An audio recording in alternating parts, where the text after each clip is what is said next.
Que n'ai-je vécu aussi vieux pour voir exposer la propagande occidentale?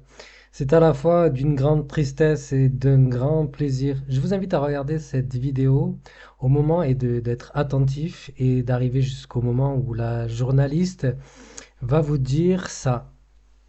Je vous propose d'écouter un témoignage, celui d'un artiste qui habite à Téhéran. Il a accepté de s'exprimer sous couvert d'anonymat par crainte de représailles par les mollahs. Écoutez-le.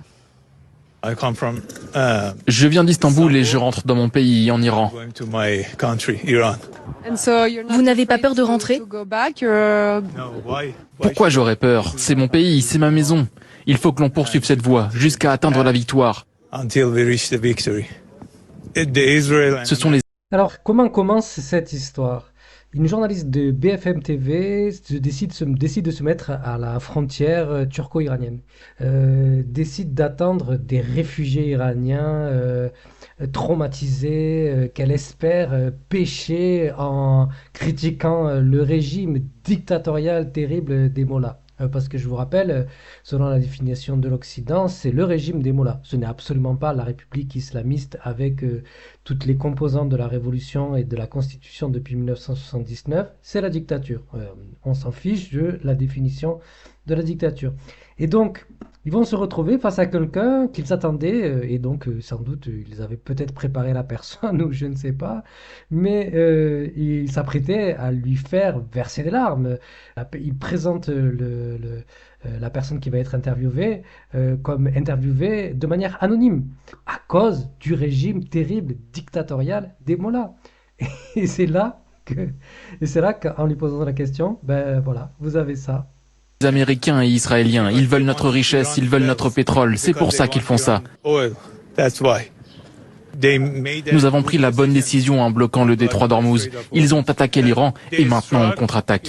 Et donc je vous rappelle que juste avant, elle dit ça. Il a accepté de s'exprimer sous couvert d'anonymat par crainte de représailles par les mollahs. Écoutez-le.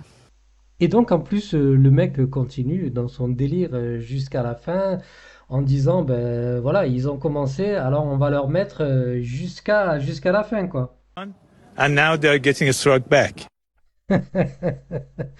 Alors voilà, je me suis fait avoir, mais comment dire, je vais essayer de rebondir là-dessus, quoi. Soutient le régime des mollahs. Il faut dire qu'ils sont rares à avoir cette position. Ici, la majorité des personnes que l'on croise sont tout de même opposées à ce régime qu'ils disent. Voilà, comme on n'a pas réussi maintenant à obtenir ce qu'on cherchait à influencer avec des témoignages des témoignages soi-disant si nombreux qu'ils arriveraient à trouver en posant des questions à n'importe quel Iranien, eh bien ça ne marche pas. Alors maintenant, on passe au récit. On raconte, on va raconter, on va dire que les Iraniens sont si nombreux à se plaindre, mais c'est elles qui racontent. Il n'y a rien de... On les voit pas, ces Iraniens qui vont raconter des choses. Autoritaire. Nous avons même croisé hier des jeunes filles qui nous disaient qu'elles avaient dansé, applaudi la mort de l'ayatollah Khamenei. Des jeunes filles qui disaient saluer l'action de Donald Trump. C'est vous dire si ici les avis sont différents à ce poste frontière.